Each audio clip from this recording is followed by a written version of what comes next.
പിതാവിന്റെയും പുത്രന്റെയും പരിശുദ്ധാത്മാവിന്റെയും നാമത്തിൽ ആമേൻ.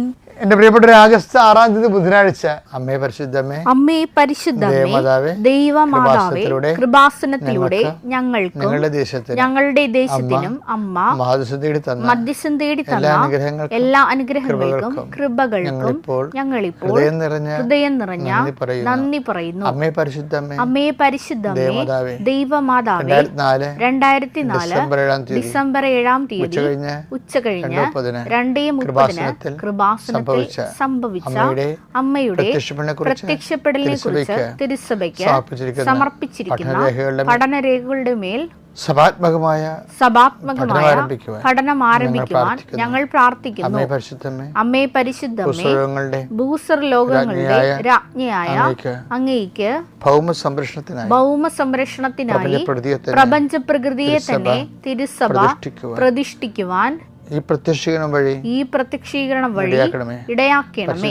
പരിശുദ്ധമേ, ജപമാല മാതാവേ, സകല കൃപാസനം പ്രാർത്ഥനകളോടും ചേർത്ത് ഞങ്ങളിപ്പോൾ പ്രാർത്ഥിക്കുന്ന ഈ കുടുംബത്തിന്റെ പ്രത്യേക നിയോഗം പറമക്കളെ,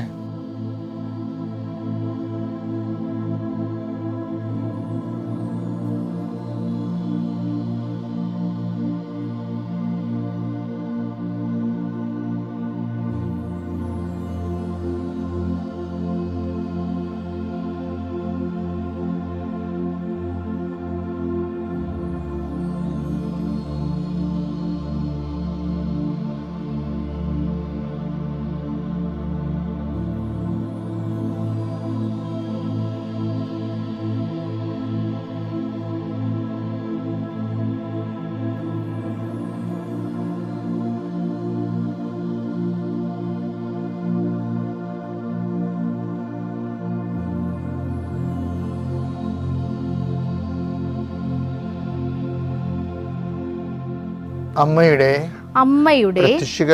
പ്രത്യക്ഷീകരണത്തിന്റെ ഈ അനുഗ്രഹവേളയിൽ ഞങ്ങൾക്ക് സാധിച്ചു തരുവാൻ കനിയണമേ. ആമേൻ. വിശ്വാസ പ്രമാണം. സർവശക്തനായ പിതാവും ആകാശത്തിന്റെയും ഭൂമിയുടെയും സൃഷ്ടാവുമായ ദൈവത്തിൽ ഞാൻ വിശ്വസിക്കുന്നു. അവിടുത്തെ ഏകപുത്രനും ഞങ്ങളുടെ കർത്താവുമായ ഈശോ മിശിഹായിലും ഞാൻ വിശ്വസിക്കുന്നു. ഈ പുത്രൻ പരിശുദ്ധാത്മാവിനാൽ ഗർഭസ്ഥനായി കന്യകാമറിയത്തിൽ നിന്ന് പിറന്ന് പൊന്തിയോസ് പീലാത്തോസിന്റെ കാലത്ത് പീഡകൾ സഹിച്ച് കുരിശിൽ തറയ്ക്കപ്പെട്ട് മരിച്ച് അടക്കപ്പെട്ട് പാതാളങ്ങളിൽ ഇറങ്ങി മരിച്ചവരുടെ ഇടയിൽ നിന്ന് 3-ാം നാൾ ഉയർത്ത് സ്വർഗത്തിലേക്ക് എഴുന്നള്ളി സർവശക്തിയുള്ള പിതാവായ ദൈവത്തിന്റെ വലതുഭാഗത്തിരിക്കുന്നു. അവിടെ നിന്ന് ജീവിക്കുന്നവരെയും മരിച്ചവരെയും വിധിക്കുവാൻ വരുമെന്നും ഞാൻ വിശ്വസിക്കുന്നു. പരിശുദ്ധാത്മാവിലും ഞാൻ വിശ്വസിക്കുന്നു. വിശുദ്ധ കത്തോലിക്കാ സഭയിലും പുണ്യവാന്മാരുടെ ഐക്യത്തിലും പാപങ്ങളുടെ മോചനത്തിലും ശരീരത്തിന്റെ ഉയർപ്പിലും നിത്യമായ ജീവിതത്തിലും ഞാൻ വിശ്വസിക്കുന്നു. ആമേൻ. സ്വർഗ്ഗസ്ഥനായ ഞങ്ങളുടെ പിതാവേ, അങ്ങയുടെ നാമം പൂജിതമാകണമേ. അങ്ങയുടെ രാജ്യം വരണമേ. അങ്ങയുടെ തിരുമനസ് സ്വർഗത്തിലെ പോലെ ഭൂമിയിലും ആകണമേ. അന്നു വേണ്ടുന്ന ആഹാരം ഇന്ന് ഞങ്ങൾക്ക് തരണമേ. ഞങ്ങളോട് തെറ്റ് ചെയ്യുന്നവരോട് ഞങ്ങൾ ക്ഷമിക്കുന്നത് പോലെ ഞങ്ങളുടെ തെറ്റുകൾ ഞങ്ങളോടും ക്ഷമിക്കണമേ. ഞങ്ങളെ പ്രലോഭനത്തിൽ ഉൾപ്പെടുത്തരുതേ, തിന്മയിൽ ഞങ്ങൾ രക്ഷിക്കണമേ. ആമേൻ. നന്മ നിറഞ്ഞ മറിയമേ, സ്വസ്തി. കർത്താവ് അങ്ങയുടെ കൂടെ സ്ത്രീകളിൽ അങ്ങ് അനുഗ്രഹിക്കപ്പെട്ടവളാകുന്നു. അങ്ങയുടെ ഉദരത്തിൻ ഫലമായി ഈശോ അനുഗ്രഹിക്കപ്പെട്ടവനാകുന്നു. പരിശുദ്ധ മറിയമേ, തമ്പുരാന്റെ അമ്മേ, പാപികളായ ഞങ്ങൾക്ക് വേണ്ടി ഇപ്പോഴും ഞങ്ങളുടെ മരണസമയത്തും തമ്പുരാനോട് അപേക്ഷിക്കണമേ. ആമേൻ. കർത്താവേ, നിന്റെ വിശുദ്ധ പൗരോഹിത്യത്തെ മഹത്വപ്പെടുത്തണമേ. കർത്താവേ, സഭയിലുള്ള സാന്നിധ്യം പ്രകടമാക്കണമേ. 39 വർഷം ഞാൻ അർപ്പിച്ച കൃപാന്റെ യോഗ്യതയാൽ കൃപാസനത്താരെ ജീവനോടെ പ്രത്യക്ഷപ്പെട്ട പരിശുദ്ധ അമ്മയുടെ മാധ്യസ്ഥത്താൽ എല്ലാ മക്കളെയും ഈശോ നാമത്തെ ആശീർവദിക്കുന്നു. കർത്താവ്, പീഡിതമായ നിന്റെ രൂപത്തെ, ഉയർത്തുന്നതിൻ്റെ രൂപത്തെ, രാജാവായി നിൽക്കുന്നതിൻ്റെ രൂപത്തെ, രാജകീയ രൂപത്തെ എല്ലാം ഇപ്പോൾ മനസ്സിൽ മാറി മറിഞ്ഞുകൊണ്ടിരിക്കുന്ന സമയമാണ്. കർത്താവ്, അങ്ങയുടെ മക്കളെ നീ ആശീർവദിക്കാൻ പ്രാർത്ഥിക്കുന്നു. പ്രത്യേക പ്രയാസങ്ങൾ ഇരിക്കുന്നത് നീ ആശീർവദിക്കണമേ. ഇന്ന് യാത്രയ്ക്ക് പോകുന്നവരെ ആശീർവദിക്കണമേ പ്രാർത്ഥിക്കുന്നു. കർത്താവ്, ഇന്ന് ആരുടെയെങ്കിലും മുമ്പിൽ ഇൻ്റർവ്യൂവിനോ ടെസ്റ്റിനോ അല്ലെങ്കിൽ ജഡ്ജിയുടെ മുമ്പിൽ വിചാരണയ്ക്കോ മജിസ്ട്രേറ്റ് മുമ്പിൽ വിചാരണയ്ക്കോ നിൽക്കേണ്ടി വരുന്ന സാഹചര്യങ്ങളുള്ളവരെ നീ ആശീർവദിക്കണമെന്ന് പ്രാർത്ഥിക്കുന്നു. കർത്താവെ, ജീവിതമാർഗം മുട്ടിപ്പോയവരെ മക്കളില്ലാത്തവർ, മക്കളെ ഓർത്ത് മരിച്ചുപോയ മക്കളെ ഓർത്ത് വേദനപ്പെടുന്നവർ, ഭർത്താവിനെ ഉപേക്ഷിച്ച് കുഞ്ഞിനെയും കൊണ്ട് വീട്ടിലോട്ട് പോയിരിക്കുന്നവർ, അവർക്കെല്ലാം മാനസാന്തരപ്പെട്ട് ഒരുമിച്ച് ജീവിക്കാനുള്ള കൃപ നൽകാൻ പ്രാർത്ഥിക്കുന്നു.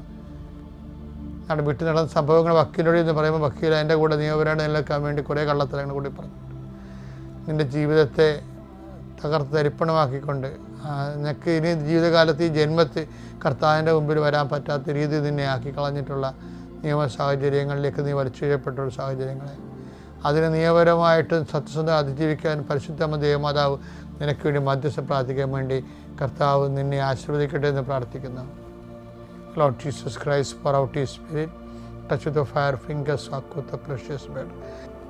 എൻ്റെ കർത്താവിൻ്റെ ഉന്നതമായ നാമത്തിൽ നിങ്ങൾ കയ്യിലെടുത്തിരിക്കുന്ന രേഖകളുടെ മേലെല്ലാം, ഏതെല്ലാം രേഖകളോ എന്തെല്ലാം ഉപകരണങ്ങളോ നിങ്ങൾ കയ്യിലെടുത്തിട്ടുണ്ട് അതിൻ്റെ മേലെല്ലാം കർത്താവിൻ്റെ വലിയ ചൈതന്യം പ്രസരിക്കട്ടെ പ്രാർത്ഥിക്കുന്നു. അത് നടപ്പിൽ വരുത്താൻ നിലനിൽക്കുന്ന തടസ്സങ്ങളെയും ദോഷങ്ങളെയും യേശുക്രിസ്തുവിൽ ബന്ധിക്കുന്നു. നിത്യപിതാപുത്രനും പരിശുദ്ധാത്മാവായ സർവ്വേശ്വരൻ നീക്കുക. ആമേൻ. നമ്മളൊരു പര്യടനത്തിലാണ്. മത്തായി 13:8 ഒരു വായിച്ചേ. മറ്റു ചിലത് നല്ല നിലത്ത് വീണു. അത് 100 മേനിയും 60 മേനിയും 30 മേനിയും വിളവ് നൽകി. ഇപ്പൊ ഞാൻ നിങ്ങളോട് നേരത്തെ പറഞ്ഞാൽ 100 മേനി എന്ന് പറയുമ്പോൾ എന്താണ്, 30 മേനി എന്ന് പറയുമ്പോൾ എന്താണ്, 60 മേനി എന്ന് പറയുമ്പോൾ എന്താണ്? നമ്മുടെ ഇന്ത്യൻ കേരള കൺസെപ്റ്റിൽ ഒരു നെല്ല് മണി ഇട്ടാൽ 30 മണി നമുക്ക് ഞാറിലൂടെ അത് കിളുത്ത് ഞാറായി അത് കുലച്ച് വന്നു കഴിഞ്ഞാൽ നമുക്ക് 30 നെല്ല് കിട്ടിയ 30 മേനി, 60 നെല്ല് കിട്ടിയ 60 മേനി, 100 നെല്ല് കിട്ടിയ 100 മേനി. കർത്താവ് ഇന്നാണ് ഈ ഉപമ പറയണമെന്നുണ്ടെങ്കിൽ ഈ ഗൂഗിളെല്ലാം സെർച്ച് ചെയ്തിട്ടേ പറയത്തുള്ളൂ. കാര്യം എന്താ, 100 മേനി എന്ന് പറയത്തില്ല. കാര്യം എന്താ, വല്ല 300 മേനിയെന്ന് 400 മേനി എന്നൊക്കെ പറയും. എന്താ കാര്യം വെച്ച് കഴിഞ്ഞാൽ, എന്തുകൊണ്ട് അങ്ങനെ പറഞ്ഞു കഴിഞ്ഞാൽ, ചില വിത്തിന് അനന്തമായ സാധ്യതയുടെ വിളവുണ്ട്. നമ്മൾ ആദ്യ ദിവസത്ത് കണ്ടപ്പോൾ നിത്യതയിൽ വിളയുന്ന വിത്തിനെ കുറിച്ച് പറഞ്ഞില്ലേ? നിങ്ങൾ കഴിഞ്ഞ ഞായറാഴ്ചത്തൊക്കെ പോയി നോക്കിയാൽ മതി. അല്ല, ശനിയാഴ്ചത്ത് നിത്യതയിൽ വിളയുന്ന വിത്ത്. നിത്യതയിൽ മാത്രമേ അത് നമ്മളിപ്പോൾ ഭൂമി വിതക്കും ആത്മാവിൽ നിത്യതയിലാണത് കൊലക്കണത്, പാകമാകണത്. അപ്പം അതുപോലെ തന്നെ ഒരു വിത്ത് വിതക്കുമ്പോൾ 400 മേനി കിട്ടണവരുണ്ട്. 100 മേനി അല്ല, 400 മേനി കിട്ടും. അതെന്താണത്? വിശ്വാസത്തിന് 30 മേനി, പ്രത്യാശയ്ക്ക് 60 മേനി, സ്നേഹത്തിന് 100 മേനി. പിന്നെ എന്താണ് 400 മേനി എന്ന് പറയുന്നത്? സമർപ്പണമാണ്. സമർപ്പണം എന്ന് പറഞ്ഞിട്ടുണ്ട്, വല്ലാത്ത സംഭവം. സമർപ്പണം എന്ന് പറഞ്ഞ് ഇന്ന് ഏറ്റവും കൂടുതൽ തേയ്മാനം സംഭവിച്ചിരിക്കുന്ന ഒരു വാക്കാണ് സമർപ്പണം. വഴിയോരത്ത് നേർച്ചപ്പെട്ടിയിലും സമർപ്പണം എന്ന് എഴുതിയിട്ടുണ്ട്. അടിമ വെക്കാൻ ചെല്ലുമ്പോൾ അവിടെ സമർപ്പണം ചെയ്തിട്ടുണ്ട്. സമർപ്പണം അതൊന്നും അല്ലായിരുന്നില്ല. സങ്കടം വരുന്നതൊക്കെ കാണുമ്പോഴേ അതായത് സമർപ്പണം അല്ലല്ലോ അതൊന്നും. അതൊക്കെ സമർപ്പണമാണ്. സമർപ്പണത്തിൻ്റെ ഏറ്റവും ലഘുരൂപങ്ങളാണ് അതൊക്കെ. സമർപ്പണം എന്ന് എന്താ മക്കളെ? ഒരു മനുഷ്യന് ഒരു കുറേ ഇറച്ചിയായിട്ട് അപ്പൻ്റെ വാക്ക് പാലിക്കാൻ വേണ്ടി വിറകെ തൂങ്ങിയ കഥയണല്ല, സംഭവമാണല്ല വചനമെന്ന് പറയുന്നത്. ആ മനുഷ്യൻ അവസാനം കഴിഞ്ഞ് അപ്പൻ എന്നെ കൈവിടുകരുത്, ഞാൻ പറഞ്ഞു പോയില്ല അപ്പ എന്ന് നിലവിളിക്കും. നിങ്ങളെല്ലാവരും എന്നെ ഉപേക്ഷിക്കും, എൻ്റെ അപ്പനോട് എനിക്ക്, അപ്പൻ എന്നെ ഉപേക്ഷിക്കത്തില്ലെന്ന് പറഞ്ഞു. അതൊരു ചങ്കായിരുന്നു ശരിക്കും, അതൊരു ധൈര്യമായിരുന്നു. പക്ഷെ കുരിശിൽ അപ്പനോ മകനെ അപ്പനെ ഉപേക്ഷിക്കേണ്ടി വന്നൊരു കഥയുണ്ട്. അപ്പം മകൻ പറഞ്ഞൊരു വാക്കുണ്ട്, അതാണ് 400 മേനി എന്ന് പറയുന്നത്. എന്താണ്? എലോയ് ലമ സബക്താനി, എൻ്റെ ദൈവമേ എന്തുകൊണ്ട് നീ എന്നെ ഉപേക്ഷിച്ചു? അവനും ചോദിക്കും, നീയും ചോദിക്കാതെ ഈ ഭൂമിയിൽ നിന്ന് പോകാൻ പറ്റത്തില്ല. നീ വൃത്തിയുള്ളവനാണെങ്കിൽ ഈ ചോദ്യം ദൈവത്തോട് ചോദിച്ചിരിക്കും, ഇന്നല്ലെങ്കിൽ നാളെ ചോദിക്കണം, അതിന് ഉത്തരവ് ഉണ്ടാകുകയും ചെയ്യരുത്. അതാണ് വിശ്വാസം എന്ന് പറയുന്നത്. ഞാൻ ചില സമയത്ത് ഓർക്കുകയെ ഞാൻ എൻ്റെ ജീവിതത്തിൽ പറഞ്ഞു, കർത്താവേ ഞാൻ തൊണ്ട കൊണ്ടാണ് നിനക്ക് വേണ്ടി ജീവിച്ചത്. ചിലപ്പോൾ ഈ തൊണ്ടയ്ക്ക് ക്യാൻസർ വന്നാൽ ഞാൻ എന്ത് ചെയ്യും എന്ന് പറയും. അതുകൊണ്ട് ക്യാൻസർ വരത്തതിലെന്നല്ല, ഞാൻ കർത്താവിന് എൻ്റെ തൊണ്ട സമർപ്പിക്കും ഇഷ്ടമുള്ള ചെയ്യാൻ വേണ്ടി. അതെന്താ കാരണം എന്ന് വെച്ചാൽ എന്താ കാര്യം? നമ്മൾക്ക് ഈ ഭൂമിയിൽ ഇന്ന് പിരിയുമ്പോൾ നമുക്ക് ദൈവത്തോട് ചോദിക്കാൻ പറ്റിയ ഒരു ചോദ്യമാണത്. സുന്ദരമായ ചോദ്യം, ഉത്തരം ഉണ്ടാകില്ല എന്ന് വിചാരിച്ചുകൊണ്ട് തന്നെ ചോദിക്കാൻ പറ്റിയ ചോദ്യം. അപ്പാ, എന്തുകൊണ്ട് എന്നെ ഉപേക്ഷിച്ചു എന്ന്. അങ്ങനെ ചോദിക്കാതെ ദൈവത്തിൽ നീ പോകരുത്. എന്താ കാര്യം എന്നറിയാവാ? എല്ലാ ഉത്തരവും ഭൂമിയിൽ തരാനുള്ളതല്ല. ചില ഉത്തരങ്ങൾ അപ്പായെടുത്ത് അടുത്തെത്തുമ്പോൾ തരാനുള്ള ഉത്തരങ്ങളാണ്. അതുകൊണ്ട് അപ്പം മിണ്ടത്തില്ല. അതിന് ഉത്തരം ഇല്ലാഞ്ഞിട്ടല്ല, അത് പറയാനുള്ള സമയമായിട്ടില്ലെന്ന് പറയും. ഇപ്പം അപ്പൻ ചെയ്യാനുള്ള കാര്യം ചെയ്യാൻ പോവുകയാണ്. അപ്പം അത് പരിശുദ്ധാത്മാവ് യേശുവിൻ്റെ ചെവി പറയും, ജീസസ്, നീ ഇങ്ങോട്ട് ചോദിക്കേണ്ട സമയം കഴിഞ്ഞു. ഇപ്പം ടൈം ഓഫ് ദി ഫാദറാണ്, അപ്പായുടെ സമയമാണ്, നിൻ്റെ സമയം കഴിഞ്ഞു. അപ്പോൾ നിനക്കിനി പറയാനുള്ളത് ലാസ്റ്റ് കൺക്ലൂഷൻ മാത്രമേ എഴുതി ചേർക്കാൻ പറ്റത്തുള്ളൂ. ഇനി മാറ്റർ എഴുതാൻ പറ്റത്തില്ല. Only conclusion. What is your conclusion എന്ന് ചോദിക്കും. അപ്പോഴേ ഈശോ പറയും, ഇതാണ് എൻ്റെ കൺക്ലൂഷൻ. അപ്പയെ കാണുന്നില്ല, അപ്പ ഉപേക്ഷിച്ച് എനിക്ക് തോന്നണ പോലെ എനിക്ക് തോന്നണം, പക്ഷേ I come on my spirit, that is my conclusion. എൻ്റെ ജീവിതത്തിൻ്റെ കൺക്ലൂഷൻ അതാണ്. എന്താണ്?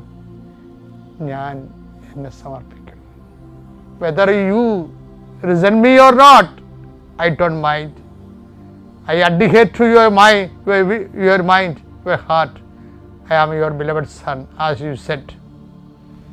നീ എന്നോട് പറഞ്ഞതുപോലെ ഞാൻ നിൻ്റെ പ്രിയപുത്രനായി ഈ ഭൂമിയിൽ നിന്ന് നിന്നെ മാത്രം ആശ്രയിച്ചുകൊണ്ട് ഞാൻ എല്ലാം സമർപ്പിക്കുന്നു. ഇതാണ് 400 മേനി എന്ന് പറയുന്നത്. കർത്താവ് 400 മേനി കൊയ്യണതിന് മുമ്പ് നമ്മളൊക്കെ 100 മേനി വരെ പറഞ്ഞിട്ടുള്ളല്ല. കർത്താവ് ഞാൻ എൻ്റെ പിതാവിൻ്റെ ഇടയ്ക്കിലേക്ക് പോകുന്നതിനാൽ ഇതിനേക്കാൾ വലിയ കാര്യങ്ങൾ 400 മേനിയും നിങ്ങൾ കൊയ്യും. ശ്രുതികട്ടെ. ഹല്ലേലൂയ, ഹല്ലേലൂയ, ഹല്ലേലൂയ, ഹല്ലേലൂയ, ഹല്ലേലൂയ. മഹത്വം, മഹത്വം, ആരാധന.